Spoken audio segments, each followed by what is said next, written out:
آپ کے بعد نیا کوئی نبی نہیں آنا. آپ سے پہلے مختلف ملکوں میں اور مختلف قوموں میں اللہ کے نبی اور اللہ کے رسول آتے رہے.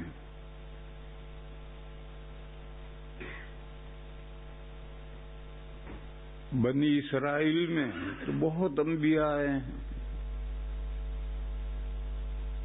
اور نبی پاک صلی اللہ تعالی علیہ وسلم کی بعثت سے 600 سال قریب تک انبیاء آتے رہے. آخری نبی بنی اسرائیل میں آخری نبی حضرت عیسیٰ علیہ السلام ہیں. حضرت عیسیٰ علیہ السلام کے بعد نبی پاک صلی اللہ علیہ وسلم کی بعثت ہوئی. اسلامی سال حضور مکے سے ہجرت کر کے مدینہ آئے، وہاں سے ہجری سال شروع ہوا ہے. اس وقت 1440 سال چل رہا ہے اور حضرت عیسیٰ علیہ السلام پیدا ہوئے ہیں اس وقت سے جو سال شروع ہوا ہے وہ 2019 ہوا ہے.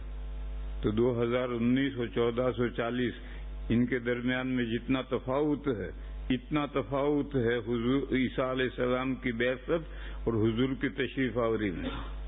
تقریباً 600 سال سمجھ لو. پورے 600 نہیں، پونے 600 بنتے ہیں. نبی پاک صلی اللہ علیہ وسلم کی بعثت کے ساتھ ساتھ ساری دنیا میں اور سارے تمام ملکوں میں اور تمام قوموں میں جو نبیوں کا سلسلہ چلا آ رہا تھا وہ موقوف، وہ سارے سلسلے حضور میں سمیٹ لیے. اور نبی پاک صلی اللہ تعالی علیہ وسلم کو اس وقت کی جو معلوم دنیا تھی اس کے سینٹر میں مبعوث کیا.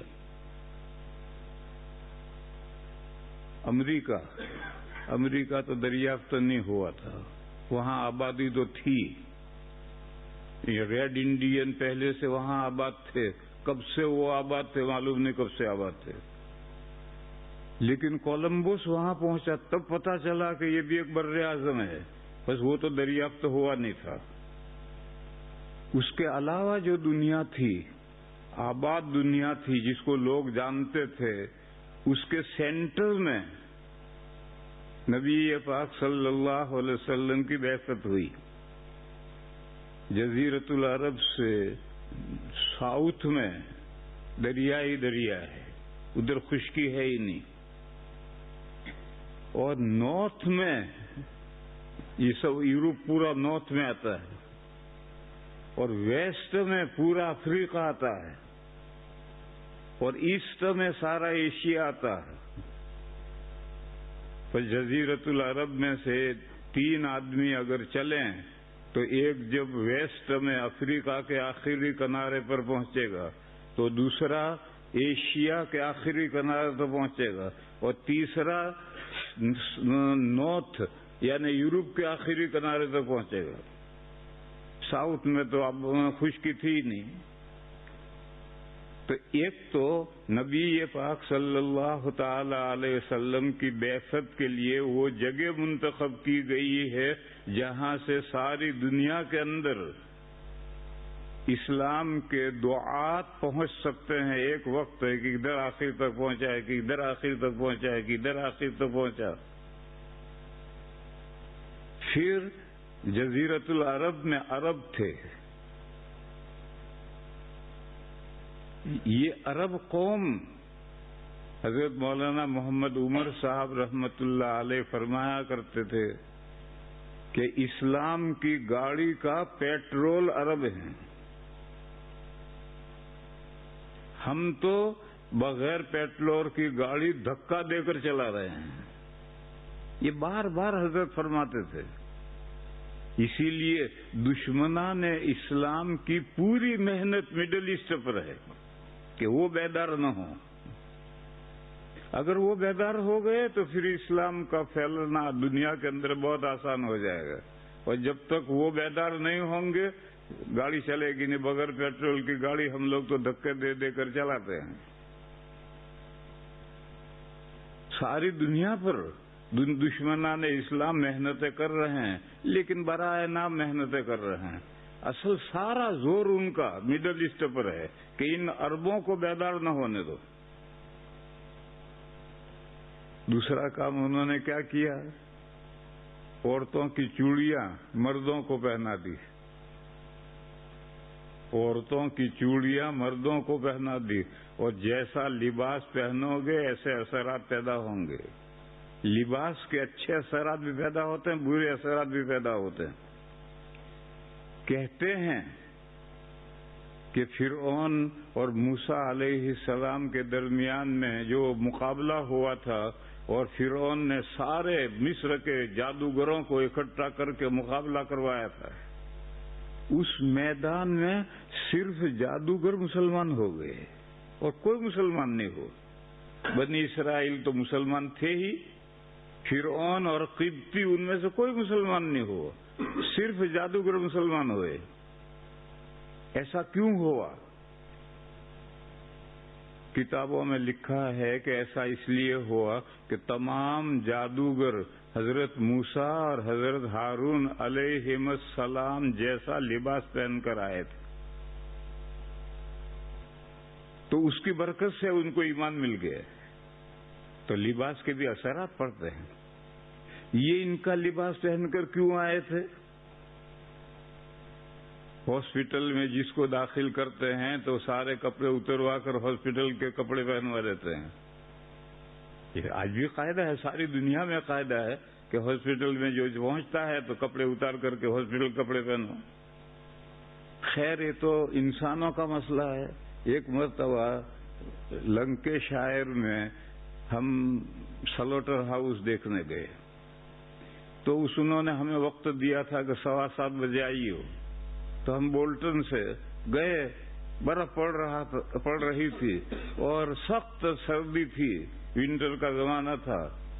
ہم 6:45 بجے پہنچے تو سلوٹر ہاؤس بند ہے.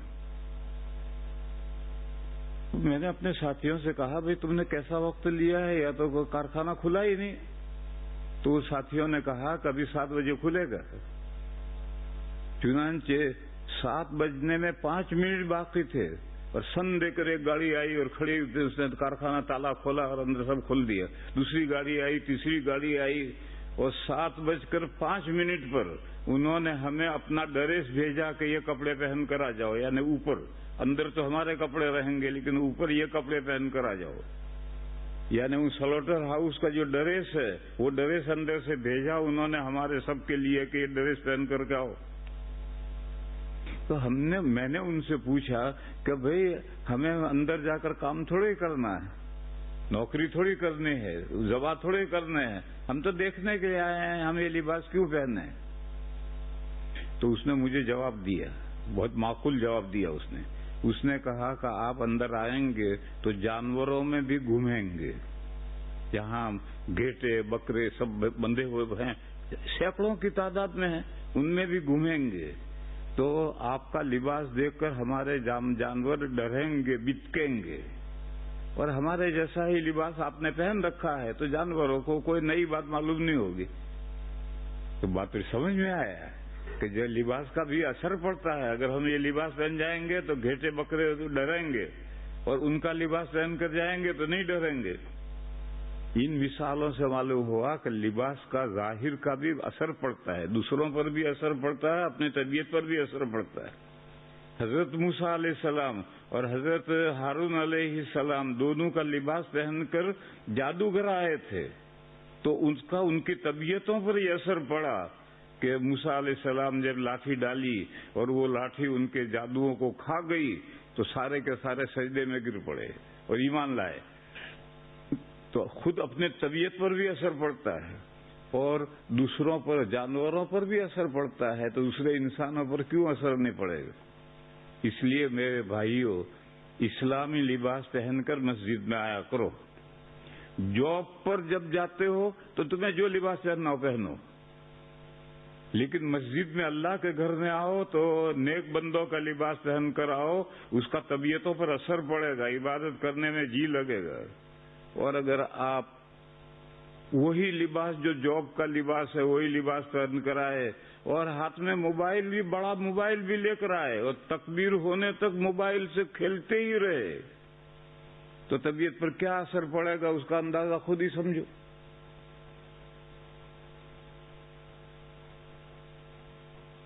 تو دشمنان اسلام نے عربوں کی عورتوں کا جو کرتا تھا وہ مردوں کو پہنا دیا ہے۔ آج عربوں کے جتنے کرتے ہیں یہ مردوں کے کرتے نہیں ہیں، یہ سب عرب عورتوں کے کرتے ہیں جو عرب مردوں نے پہن لیے۔ مردوں کا کرتا کیا ہے؟ ایک حدیث شریف سنو، نبی پاک صلی اللہ تعالی علیہ وسلم نے ارشاد فرمایا ہے کہ کپڑے کے لیے ٹخنے پر کوئی حصہ نہیں، آدھی پنڈلی تک کپڑا ہونا چاہیے، لنگی بھی آدھی پنڈلی تک اور کرتا بھی آدھی پنڈلی تک۔ جب حضور نے یہ مسئلہ سمجھایا تو حضرت ام سلمہ جو ام المومنین ہیں انہوں نے ایک سوال کیا کہ یا رسول اللہ عورتوں کے لیے کیا حکم ہے؟ تو حضور نے فرمایا کہ عورتیں مردوں کے کرتے سے ایک بالشت کرتا نیچا رکھیں۔ تو ام سلمہ نے کہا کہ اس صورت میں تو عورتوں کے پیر نظر آئیں گے۔ تو حضور نے فرمایا پھر پیر نظر آئیں گے تو ایک ہاتھ نیچا رکھیں، اس سے زیادہ نیچا نہ رکھیں۔ یہ حدیث شریف ہے۔ اس سے اگر کوئی سمجھنا چاہے تو مردوں کا کرتا کہاں تک ہونا چاہیے کہ عورتوں کا کرتا اگر ایک بالش سے نیچا ہو جائے گا تو ان کے پیر نظر آئیں گے۔ آج عرب جو کرتے پہنتے ہیں، اب سوچو کہ وہ مردوں کے کرتے ہیں عورتوں کے کرتے ہیں؟ یہ تو عرب عورتوں کے کرتے ہیں۔ یہ دشمنان اسلام نے اس کو مردوں کے کرتے بنا دیے، اور جب عورتوں کی چوڑیاں مردوں کے ہاتھوں میں پہنا دو گے تو مردوں کے مزاج میں بزدلی آ ہی جائے گی۔ اب ہم لوگ حدیثیں تو جانتے نہیں ہیں، عرب جو کریں اسی کو ہم سنت سمجھتے ہیں کہ یہ کرتا جو ٹخنے تک ہے یہ سنت کرتا ہے، یہ سنت کرتا نہیں ہے تو عرب عورتوں کا کرتا ہے۔